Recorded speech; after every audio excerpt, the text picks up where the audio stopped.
When my partners Liz Diller and Rick Scofidio started the practice, Diller, Scofidio, and Renfro in 1979, they did it very small scale. They did it through dance projects and theater projects and film projects. They did it in ways that they could do on their own, financing with their own credit cards. They had no idea that at a certain point, our own work would become epic.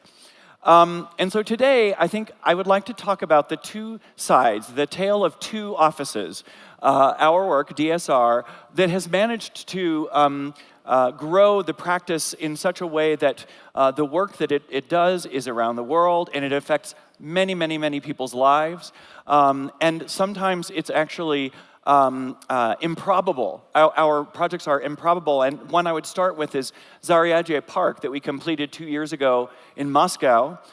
If you notice, the Kremlin is right there, Putin's landing pad is right there, and yet we, the Americans, led by a gay architect and his Jewish and black partner, won the competition to redesign the center of Moscow. Couldn't believe that. And here it is. Even though this seems like a foreign kind of landscape, it's actually made up of landscapes of Russia. The birch forests, the wetlands, the tundra. We brought those into Russia. We made this park be about being there. And we made the park be about being lost, but also finding the city again. We're very interested in that in our practice. Making a spectacle of the place that you're in, not bringing foreign forms and objects, but actually looking at around you, looking at the places you're in. This is something that has driven our work forever. In Los Angeles, we had the great good fortune of building the Broad Museum, a very tiny museum. It opened in 2015, right next to Frank Gehry's Disney Concert Hall. Well, if you know that building, it's shiny and extravagant and actually quite wonderful, don't get me wrong. But we wanted to make a project that was introspective, that was absorptive, that took the light out of the sky, as this does, through this concrete screen, but that at the same time, it invited people to enter into its mysterious box of paintings. This thing that you go through and arrive at the gallery is actually a storage vault, a vault where all the paintings are held. And the gallery is up on the top, bathed in gorgeous California light. This is a room that does have walls in it and art in it, but I wanted to demonstrate the idea that we made an acre of column-free space to put any kind of art anywhere. And then on the way down, we give people glimpses of what is actually stored in the museum. This is a new idea where you don't just hold the holdings off in some foreign location, you actually let people experience them as part of the overall museum-going experience. One amazing thing about the Broad Museum is it has the youngest museum-going people in all of America. It's the poorest demographic of museum goers, and it's the least educated. Now, you may think that's a horrible thing, but we think that's a fantastic thing, and we think it's because the museum works in a way that attracts the youth to it. More recently, these are all the epic projects, by the way, and then we're going to get to the non-epic projects. More recently, we opened a little thing called The Shed, in New York City. It is surrounded by a grouping of buildings that are known as Hudson Yards, but the Shed itself is an independent arts organization. And we actually invented the Shed. We as architects came up with the idea of a building that would transform, that would go from a small, compact footprint to a very large footprint with a huge space that could produce any kind of culture, from film to dance to music to art and to any combination of the above. We had to think about what arts in the 21st century would look like, and what kind of architecture would support that. And so we thought an architecture that is able to transform and become whatever it needs to be whenever it needs to be it. So this outer shell of steel that glows moves in and out over a fixed building. The fixed building's very simple, and it has pretty standard galleries that are very flexible.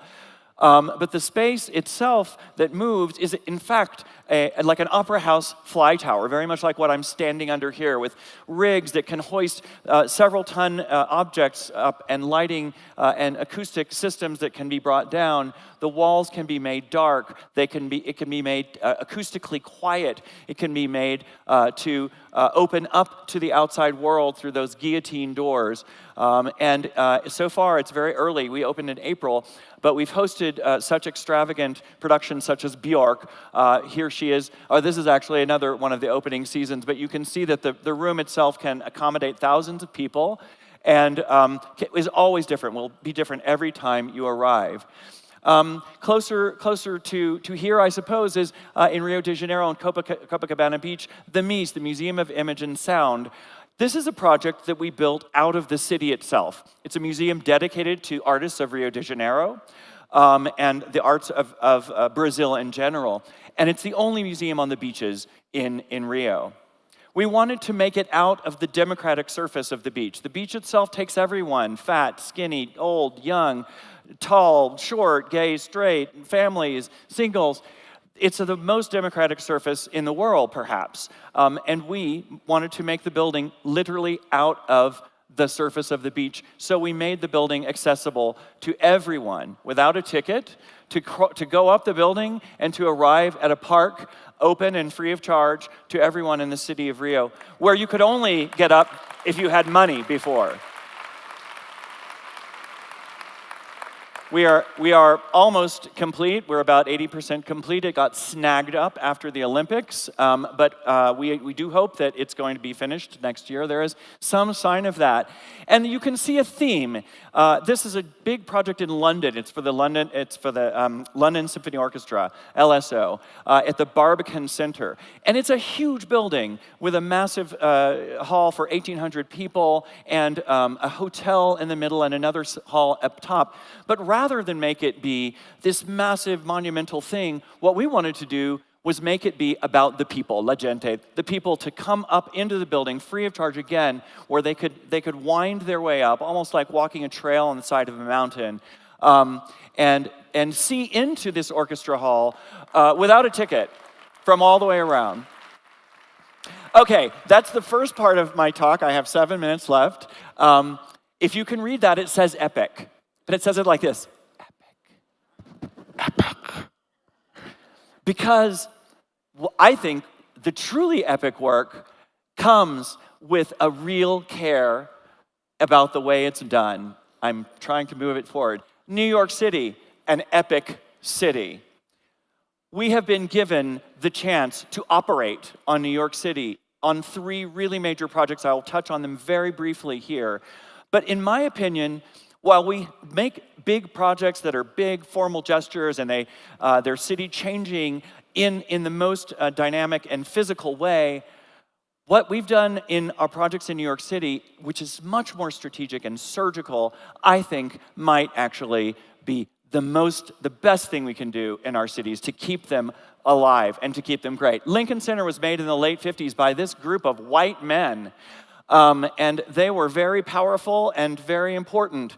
And they made this new piazza that was the center of New York City at 8 p.m. every day, and that's it.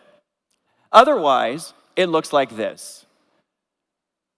Abandoned, horrible, dark, windy, you can't see anything.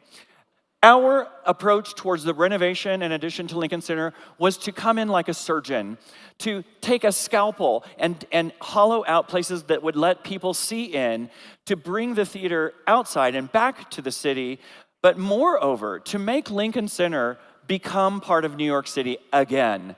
It had the promise to do that from the very beginning, but it didn't. It turned its back on the city. It abandoned the city. It operated like an acropolis. What we did is we added media. We added outdoors video. We changed the whole public parks. We put a lawn probably on the roof of a restaurant, which has become very popular. We widened all the stairs, and we took the security guards away. They wanted the security guards to keep the locals out. We said, no, bring the locals in. Let them take ownership of the city. We brought performances outdoors. We let the spaces allow those performances to sing. We added on to the Juilliard School. This is a wonderful but horrible brutalist building, very massive and heavy. But we liked the building, and in a way, when we added onto it, we paid reverence to that building. We took the conditions of the south facade and we made them 21st century. We put them all together and we took a slice off the building, exposing all the inner workings of the world's most famous music school to the city of New York. Here you can see into janitors' closets, into a rehearsal room, and into a lobby, which now bridges between indoor and outdoor, again, open, free of charge. One of our big missions is to bring our work back into the places in which it inhabits. The High Line, probably our most known work. I hope you've been there. If not, you're going to be to one in a place near you because it's one of the most copied urban parks. It's a rails to trails project, 1.5 miles. Originally, the line was going to be taken down after it was disused. Here you can see a poster. Stop the nonsense, take the line down. What could that possibly be? It went through neighborhoods where things like this were happening. There were abandoned neighborhoods, and a lot of people, well, they were abandoned except for certain members of society that appreciated the abandonedness. And then what happened is the green grew improbably on the line itself. This is after it was abandoned. It was a ruin. It was already a garden. So what we did is we just used all the clues that were there, the city, the clues of the green taking over the gray, and had those become the ideas, to generate the ideas to make this park. This park is tiny. This is the architecture right here. Those tapered pieces of concrete is all the design of the park. It allowed us to make walkways that meander back and forth. So your way of getting around is not scripted. It's not determined. You can actually lose yourself. It's very un-New York in a way. We took advantage of locations that could see long-distance views or required more intimate kinds of responses. We took advantage of found conditions, such as this big beam over 10th Avenue, where we cut a window into it and allowed people to descend into a grandstand where there is nothing to see and nothing to do. You simply look at car taillights. I mean, it was essentially turning the city into a protagonist. It was using what was there. Here, it leaps over the trees. These trees are now 40 feet tall. You're in the boughs of the trees. And what was wonderful about this is that people adopted this High Line. It became part of the ecology of the city, not just for the birds and the trees, but for the people. And buildings that it passed by and underneath and through started engaging in it in these ways that were kind of interesting and a lot of fun. And in a way, this kind of activity is better than any critic could ever write. So much so that when we, Diller, Scofidio, and Renfro, we decided to make an opera based on the things that were already happening to the project in which we designed. So our opera is based on the scenes that were playing out at the High Line. Here, it's called the Mile Long Opera, 1,000 singers stretched from one end to the other, and you, as the observer, go from one end to the other, getting all the stories, the intimate stories about New York City life in the city. So their narration is taking you back into the city, stitching you back in. And it was really brilliant. Last thing, I've got 1 minute left to talk to you about Moma. Moma opened just 2 weeks ago, so this is hot off of the presses. This is new stuff. But here is this project that you're barely gonna see. You're barely gonna notice. You know why? Because there have already been 7 architects that have worked before us. Philip Johnson, Edward Durrell Stone, Taniguchi, all these famous architects. Our little chunk is tiny. But what we knew before we started working on Moma, what the other architects didn't know so much is how Moma was beautiful and intimate, and those paintings were yours. You could take them. The plants, the fabric, these kinds of things made Moma really intimate, and that had been lost with the last renovation. Our additions are these little sunken part and that little that tower. All we did was make new kinds of spaces that looked back to the city, that brought art down to the street, that let you walk through the galleries free of charge on the ground floor. And I know I'm out of time, but I'm almost done. And then also show how to get around in Moma, which you never knew how to do, by adding the stair, a new entrance, very gracious, rich materials, finally bringing a sense of intimacy, wood, and a kind of spatial intimacy and excitement with this new stair, detailing of which had not ever been at Moma before. And then kinds of sectional connections between galleries that make the galleries enliven and let the curators curate in a totally different way, where they're bringing all kinds of different art together in one place. And then this is a new kind of space that we added. It's a black box theater, but it's not. It's also a gallery. It can do everything: live performance, amplified performance, but most importantly,